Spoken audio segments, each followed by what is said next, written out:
welcome to Spotlights, the podcast on religion and ecology. And normally we have a lot of folks on here who have a religious studies orientation, but also we like to have a broader perspective looking at arts, activism, and more generally the environmental humanities. And so a lot of that is included in today's guest, Celina Osuna. Celina, welcome. Hi, thank you so much for having me, Sam. I'm excited to be here. Always excited to be the exception as well. So It's thanks true, for right? having me Yeah. on. You're this extra special guest. So yeah, thanks for making time for us.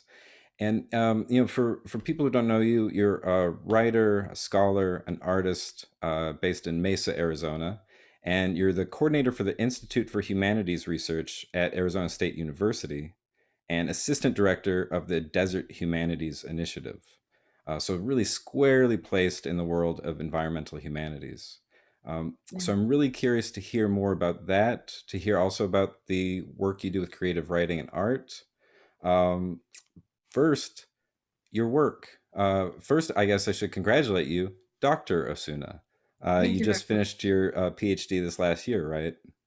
Yes, 2020, when COVID just, hit. I was one of the first people to have to do a virtual defense. Wow. Um, so yeah, it was like celebrating in kind of a vacuum, but it was still, yes, a momentous occasion, and was really happy to have that behind me and kind of move on to what's next. So Nice. yeah. Well, how did you come to this work? Because it's unique for a lot of people to try and bridge the world of talking about nature and talking about humans and human and more than human entanglements. Environmental humanities is a pretty new field. So I'm curious how you came to it, and it could be maybe early childhood experiences. I'm not sure how far you want to go back, but I'm always That's up curious to how you. people. How did you find this work? So I won't go as far back as childhood, except to say that I did grow up in El Paso, Texas, and kind of didn't realize. It's a funny thing that happens, right? You're in that world, you're immersed. So I was in a border city my whole life, and I didn't think much of it because I hadn't lived anywhere else. And so for me, not just the cultural aspects, right? I'm Chicana, but like not just that cultural aspect, but also the environmental aspects. So like Chihuahuan Desert, I just took the desert as kind of the given because it's what I knew and what was home. And so flash forward I moved to Glasgow, Scotland, right out of undergrad. And that first year was really tough. I knew it was going to be a drastically different environment, but I don't think I knew what that felt like on the day to day because I couldn't. You're going from somewhere that has over 300 days of sunshine to somewhere where the winter means 10 to 2 is your hours of daylight, and it's so rough. It's 10 to 2, and then like when I say sunlight, that means the beams that make it through the clouds, right? Like it doesn't mean sunlight like it does here. And so I struggled with the climate.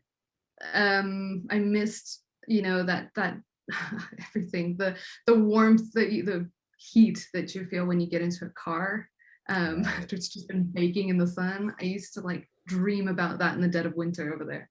Wow. And I kind of wandered into this master's program out there after a time, and one of the mandatory classes was desert. It was Writing the Void, Hmm. and it was about desert literatures. And I remember being floored, first of all, because this was a mandatory class that I would have taken anyway as part of the degree. But looking at the syllabus and understanding, this was the first time I had seen deserts as, I'll call them object right now, but I don't believe in them as objects. But seeing deserts as like an object of study. Um, I'd never encountered that. I did my undergrad in El Paso. I considered myself well read then, which is laughable now, but I'd never come across like a syllabus with like desert texts, and not just like primary sources but secondary sources, so like theory about deserts, and then getting to talk about that was incredible for me. It was an incredible balm for the homesickness I was feeling. Mhm. And the goal of that class was to kind of look at these global deserts. So we looked at Bruce Chatwin's Songlines. We looked at Paul Bowles's Sheltering Sky, Thesiger's Arabian Sands, and then we got to a text I'm sure you're familiar with, Edward Abbey's Desert Solitaire, which is far and away the text I get asked about the most when I tell people I study desert literature. And ironically, it was that gateway for me because I had never come across it. And for anyone who doesn't know, Edward Abbey's Desert Solitaire was published in 1968.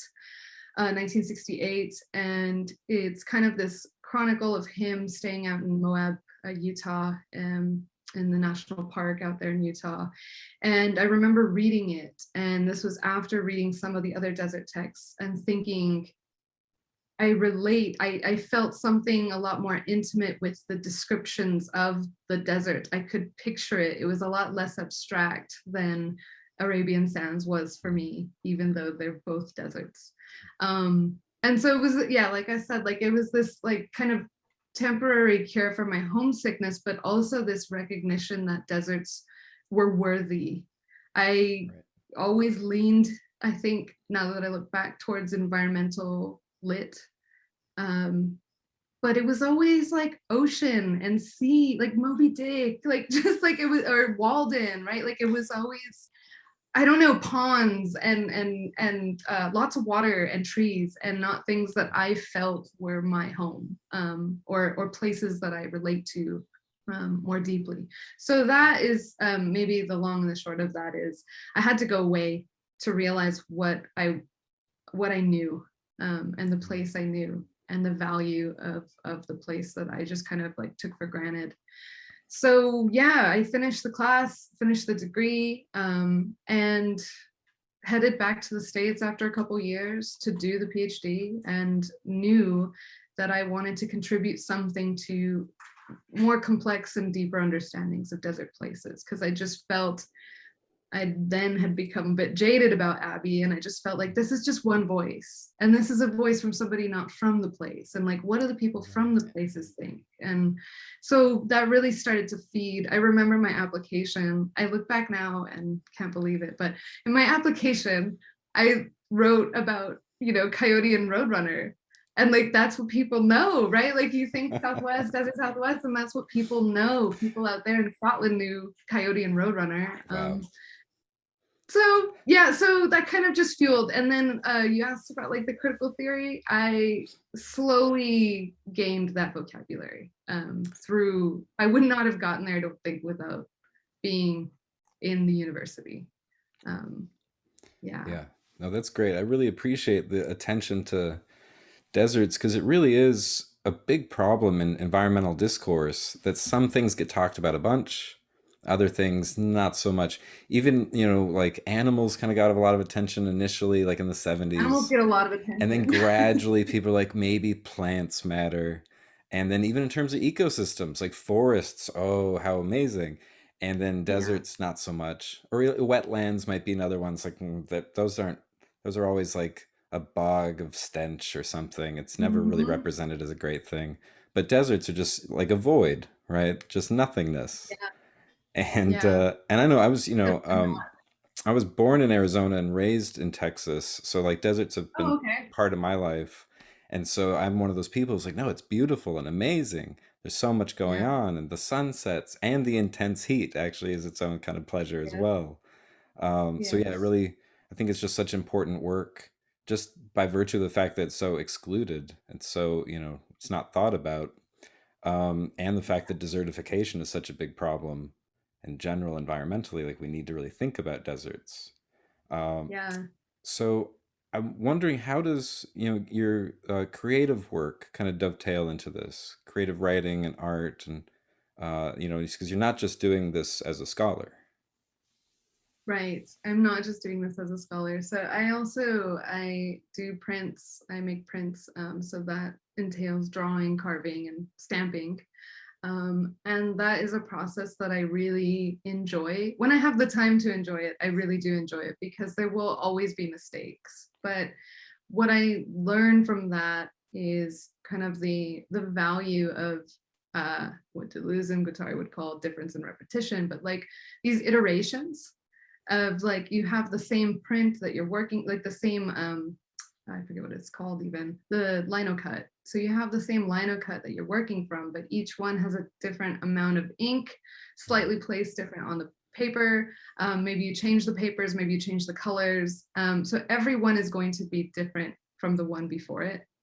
And there's something to me that speaks towards the scholarly work I'm doing on deserts and understanding multiplicity. Um, through that. And so the printmaking that I don't have one to show you right now. There's that's one on the wall there. But yeah, that's very far away. Maybe I could put it up later. But I have one recently that I did that was inspired by Marco Shiro's Each of Us a Desert, which is a young adult novel that just came out. And there's the character Solis, which is kind of this sun and all of the ancestors, and she's kind of always watching this community, this desert community. And it just kind of, I don't know, I didn't want to just write about Each of Us a Desert. I wanted to produce something visual, and I find they feed each other. The more that I allow myself to embrace that, I think, during the degree, when you're so tunnel visioned and you have to get that dissertation done, I was uniquely situated to do that, I think, and learned a very hard lesson that that may be what works for some people, but I have always needed to express myself in as many ways as possible, and not always well, but just in as many ways as possible. And so for me, the printmaking is part of that, has become a real big part of that, and I get to see the ideas before going and writing, because right now I am working on a manuscript, and so like that's on Desert Distortion. And so Distortion is all about multiplicity. It's all about the mistakes that get made, or the misrepresentations and representations, and how do you discern and why. And yeah, so hopefully that kind of addresses some of that. We could talk about poetry, but I haven't written poetry in maybe too long, and lately I've just been enjoying reading a lot of it. So Nice.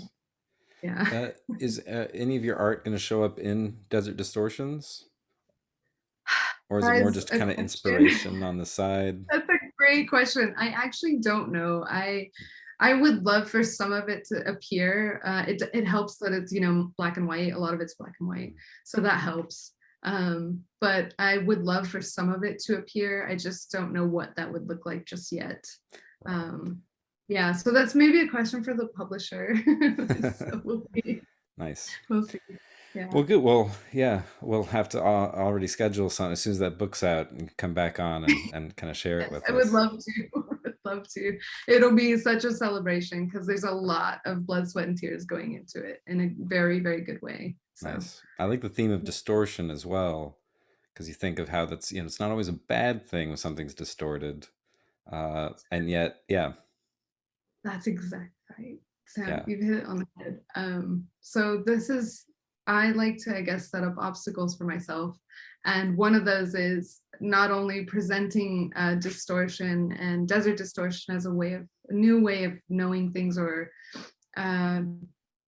yeah, a kind of new mode of understanding things.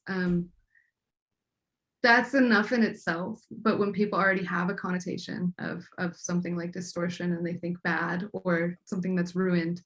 And so the example I like to give is, I was coming at the distortion, I arrived there through my love of music, which is again another mode of, in another life. In another life, I played in a band and did music and all that stuff. I still play, but not in a band, and it's a little different now. But this kind of affinity for distortion that arrived in the 60s counterculture movement, kind of end of the beats. I was I would kind of pinpoint it, like Bob Dylan goes electric, Right. right? Like you start seeing electric in titles. So like Jimi Hendrix has a studio Electric Ladyland, Right. Country Joe and the Fish have electric music for the mind and body. So like you start seeing this electricity show up and you start getting wah wah pedals and pedals in general. Right. And that was fun, right? Like it was experimental. It was something to play with. And you start seeing that mirrored as well. And this is maybe another rabbit hole, but you start seeing that as well, not just in the music, but you start seeing it in the posters, right? Mm. And so like the vibrating, you put like two really bright, vibrant colors together and they vibrate. The warping of text that happens. So for me, this is all play. It's fun. It's experimental. It's again a different way of knowing something. So I tried and I've been trying my best to apply that same sense of experimentation and understanding to desert stuff. So it started very phenomenologically. So, the way we experience a lot of desert places, as you said, heat is contributive to that, light, vastness, the horizons. Um, those all are quite distortive when you're driving down a freeway and you see those heat waves rising up and it looks like water. It's not hard to understand how an oasis might appear. Right. So just drawing on things like that and try, it started there. And this I'm forever shackled to my affinity for the non-human, more than human, other than human. That environmental humanities, I think, has really sunk its teeth into trying to figure out like all these dimensions of there's human and then there's all these other things in human. So I have a real deep affinity for those and for the theory and research that goes into I don't know, giving life to that discourse. But it did keep bringing me back to, well, what's the human? Mm. Like, and which is in some ways was bittersweet for me because I like discussing the quality of the light at a certain hour, right? Which is something like Alfonso Lingus does really well Mm. in The Imperative. But I love that. But then I also was like, but that maybe takes what we think of as, and even who the we is, like of human for granted. And so then I started, well, yeah, I mean, the big we, scholarly we tends to think of deserts as these exotic places or these barren wastelands or voids, and that is all, that can be generative in some ways, but I think it's largely been detrimental. And so that's where I started to insert myself. Well, if they're not these things, and I know they're not these things because I just know it. I've lived there, I'm from there. How do we get people to understand the heterogeneous deserts? Yeah. So that's kind of been a big part of what I'm doing. I don't even know how we got here in this answer, but that's a big part of how I got to where I got, is like I was working with all these like other than human, more than human forces, intensities, animals, plants, and then just kind of was like, yeah, but those plants, those rocks, they mean different things to the different kinds of humans.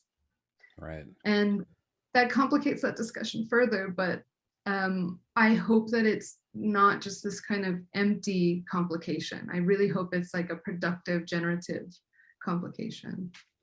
Right. Yeah. Especially the really simple point that you kind of said, well, I'm from there. It's like for some people, the desert is home. And it isn't this Yeah. weird exotic away or a place that's uninhabitable. You're like, no, Mhm. it's like where I grew up.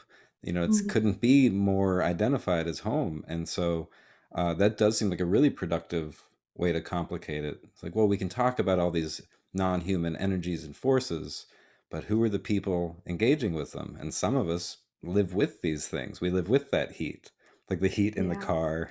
When you open it up, Yeah. you get hit in the face with a wave of heat, or seeing the heat waves rising off of the ground. It's like, well, these are, this is impacting different people in different ways of perceiving things.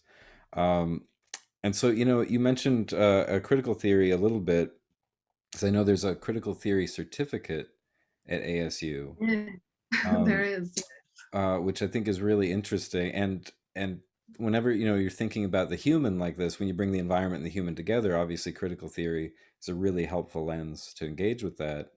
And it's also the case that for whatever reason, it's like a big political topic right now because of critical race theory being like Right. banned in schools and things like that, which makes me feel much cooler than I really am. Yeah, critical theory. I'm like a dangerous guy over here. Um, Yeah.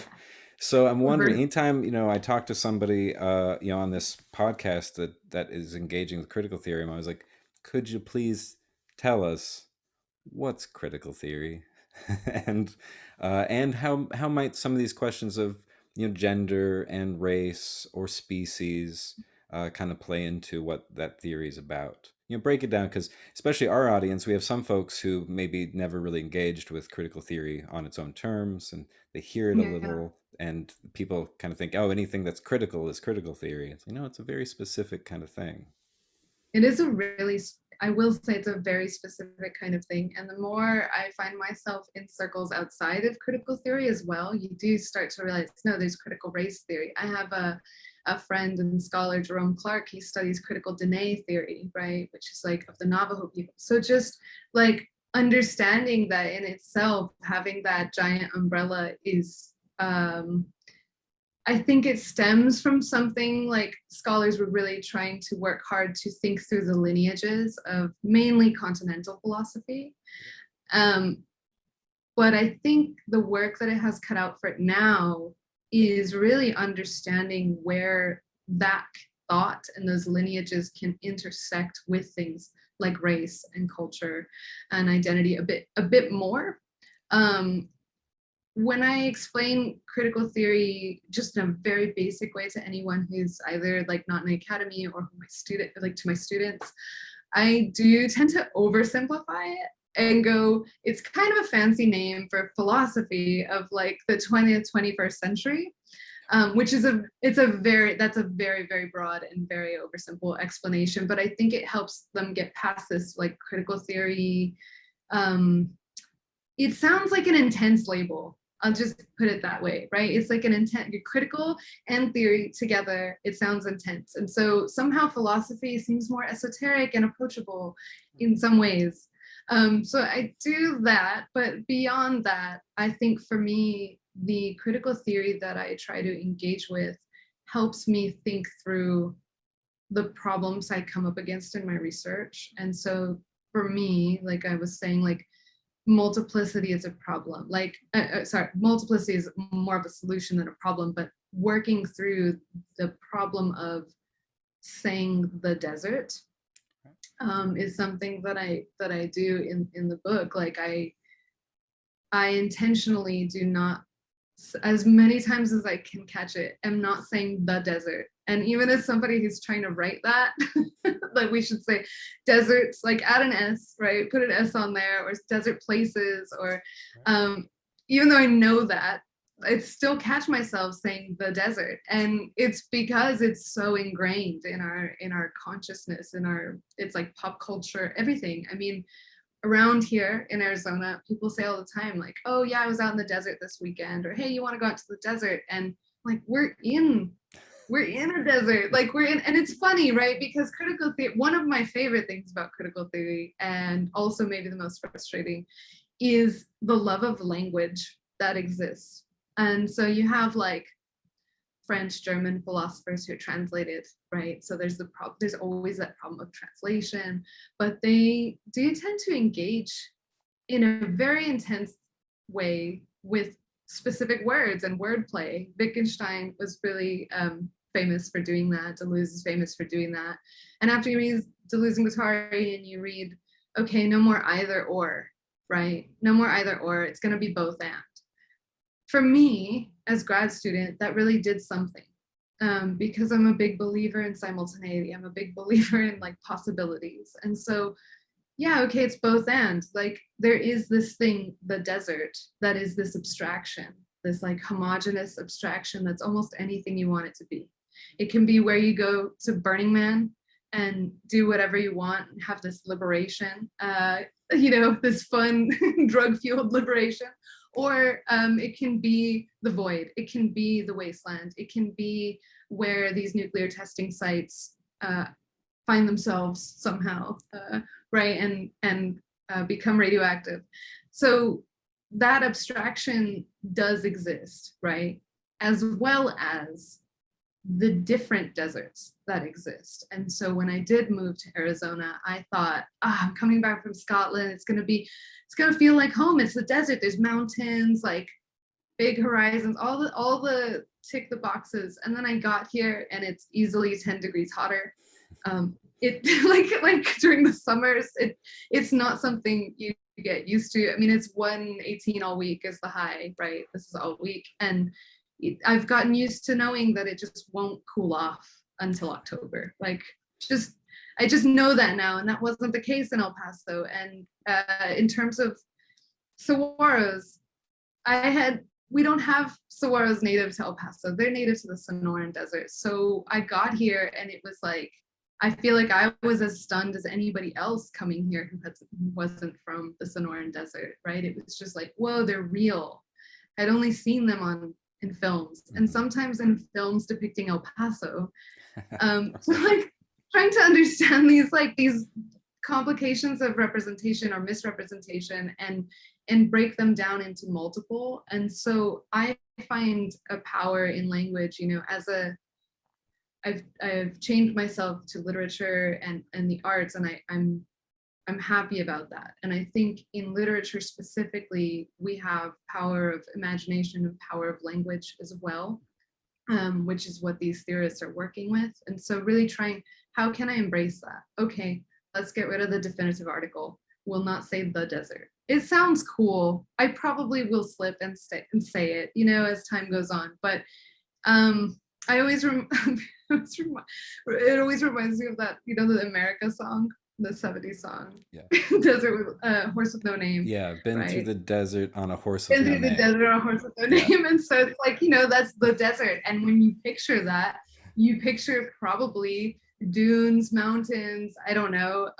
But if I say a desert, you might be like, well, which one? Right. And so it's a small switch, but it's not, maybe in the long run. It's one of those things that you hope, like most critical theorists, you want to coin a term. I guess like an example I could use for the desert abstraction is kind of what Timothy Morton calls the hyperobject, right? It's this thing that we can only really grasp at, we can only get pieces of. And so that's why it is all the things you can dream it up to be, but you'll never fully comprehend, right? Or apprehend if you're Whiteheadian. So just like it's kind of been a navigation of language to study critical theory. And more what I'm trying to do with my own scholarship is take what works from that and hope that readers do not have to do too much investigative research that they don't want to do to figure out how I'm using those thoughts. One of the more frustrating aspects of critical theory for me has been the gatekeeping that happens. Because I'm sorry, community, but there's a lot of gatekeepers in the critical theory world. And I get it, because you work so hard. There's a lot of people who are dedicated to one thinker, right? Or a couple of thinkers because they were in conversation with each other. And I think that that's a wonderful thing. I think that kind of rigorous engagement is really wonderful. But there is then that danger of you have these thinkers that have whole dictionaries dedicated to themselves. Right. And then you run the risk of not being able to talk to others in other fields. And maybe that's not a concern for some, but I really feel like, especially in the environmental humanities, I feel like it's important to feel like you're going to have an ongoing conversation. These are problems that are affecting all of us, just in different ways, in different intensities. And so having a kind of forged or multiple understanding of language vocabulary is really helpful for that, I think. Nice. Yeah, that's great. That's all really helpful. And I Is appreciate it? Are you that. Yeah, sure? well, especially on the idea that there's a kind of, I don't know, there's possibility coming out of critical theory, because it kind of sounds like it's, I don't know, just critical. It sounds like it's very negative. And you're like, no, but Yeah. some of that is people kind of filing away at stuff, like even just changing the article in front of Desert, and that those Mhm. little things can change the way you think and opens up new ways to imagine. And the new ways of imagining can open up new possibilities for action and communication. Because I think that's not, when people hear critical theory, they don't hear that kind of constructive connotation of it. So I think Exactly. that's really helpful. And conversely, that there is the gatekeeping problem that academia's had for a long time, really, in a lot of ways, and Yeah. that leads to misunderstandings, and then there's public misperceptions and things like that. And it's like, well, if critical theorists were a little bit more adept at reaching across different discourses and stuff and trying to make themselves a little more, I don't know, understandable, Yeah, without accessible. compromising their message or anything. Yeah, accessible. I think you're exactly right. And I think, yeah, there's a really famous article, Latour's has critique run out of steam. Yeah. I don't know, I mean, I know it's really, really famous by now. But it's kind of like, well, in some ways, right? In some ways, sure, if the post-structuralists are just going to tear everything down, there's nothing standing. And then how, if you look at things like environmental justice, or I mean just really anything, how are you building anything, right? Like, how are you building anything? And I think it's really, really important to build something. And that's been something that's very much at the center of the kind of passion I have behind my work. Is like, it's one thing to talk about and tear down, okay, those are misrepresentations, like it's not a void, it's not barren, like there are people who have considered these places homelands for thousands of years. And um it's good and it's necessary, but then there's also this, sometimes the trap of that is you can get into this kind of narrative of loss and suffering only, and you lose out on the hope, empowerment, and joy Yeah. aspects. And so I kind of feel like trying to find, in my work, trying to find art, literature, poetry that celebrates desert places, and kind of sees the abundance that is here, for me has been really rewarding, because I'm able to then give people something and not just say it's not that, it's Right. not that. Right. um yeah, because I mean every cool kid in class can be like, it's, oh, that's wrong, it's, that's not what it is, like we all, I think we all have a little bit of that streak in us, especially as academics. I think we all have a little bit of that streak, and we are very much trained to critique and Yeah. trained to find the holes. Yeah. And instead I kind of like this more oblique strategy to kind of, where's the nuance, like where's the productivity, where's generative, so that we really can, when I say think and know differently, like it really is that, that's something Isabel Stangers picks up from Deleuze and Guattari, like that think and know differently. It is important. When you are thinking differently, you don't know what that's going to mean or be, and so you don't know what it is you're going to write or produce, or what conversations you're going to have that might influence students, that might influence, I don't know, politicians, it might influence people. But yeah, so I don't know. I don't know. All that to say, I don't know, I guess. Because we That's never yeah. know. That's a good way to end on any critical theory discussion. That's a proper. Yeah. That's Yeah. good humility. All right, I think that is a good place to stop for now and take a little break.